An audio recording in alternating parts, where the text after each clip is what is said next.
جی السلام علیکم ورحمۃ اللہ وبرکاتہ۔ میں نے امیت اگروال صاحب سے 2 سوال کیے تھے، ان دونوں سوالوں کے امیت اگروال صاحب جواب دے رہی ہیں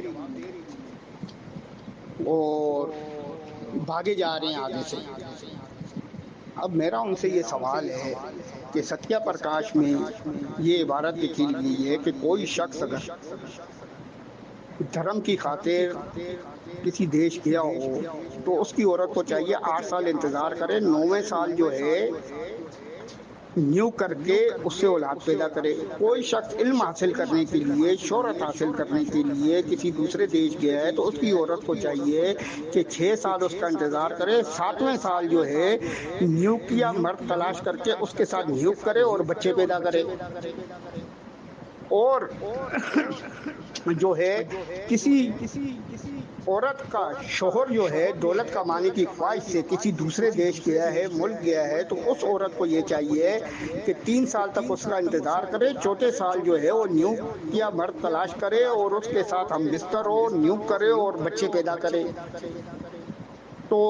ستیہ پرکاش کی یہ تعلیم جو ہے، اگر امیت اگروال صاحب کے اندر ہمت ہے، جرأت ہے، تو وید سے ثابت کر دیں، کیونکہ ان کا دعویٰ ہے کہ ہم ویدوں سے نیوک کی تعلیم کو لیتے ہوئے نیوک پر جو ہے نا فخر کرتے ہیں۔ دوسرا سوال میرا یہ ہے کہ اگر کوئی شخص کی بیوی ہے، وہ جو ہے صرف لڑکیاں ہی پیدا کرتی ہے، لڑکا پیدا نہیں کرتی، تو اس کے شوہر کو حکم یہ ہے کہ وہ اس عورت کو چھوڑ کر دوسری عورت سے نیو کرے اور نیو کر کے اس سے لڑکا پیدا کرے۔ یہ تو عورت کے اوپر ظلم ہو گیا اور زیادتی ہوگی۔ یہ 2 سوال ہمیں وید سے جو ہے امیت اگروال صاحب بتا دیں، یا تو ہم مان جائیں کہ دیانند سرسوتی صاحب نے یہ وید کی تعلیم نہیں دی بلکہ زنا کی تعلیم دی ہے اور زنا اور شہوت کو جو ہے پروان چڑھایا ہے، کیونکہ یہ سائنسی طور پر بھی یہ بات جو ہے نا غلط ہے۔ سائنس بھی اس بات کی جو ہے نفی کرتی ہے کہ عورت جو ہے مرد کے اور عورت کے نطفے کا ملاپ ہوتا ہے، جس سے اگر مرد کا نطفہ کمزور ہو تو اس سے جو ہے نا لڑکی پیدا ہوتی ہے،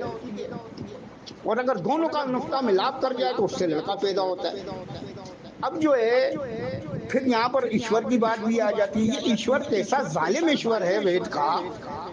کہ عورت کو کہ اختیار میں ہے کیا لڑکی پیدا کرنا یا لڑکا پیدا کرنا، کیا جب وہ چاہے لڑکا پیدا کرے، جب وہ چاہے جو ہے نا لڑکی پیدا کرے۔ یہ تو ایشور ہی ہمیں وید کا ڈھونگی لگ رہا ہے۔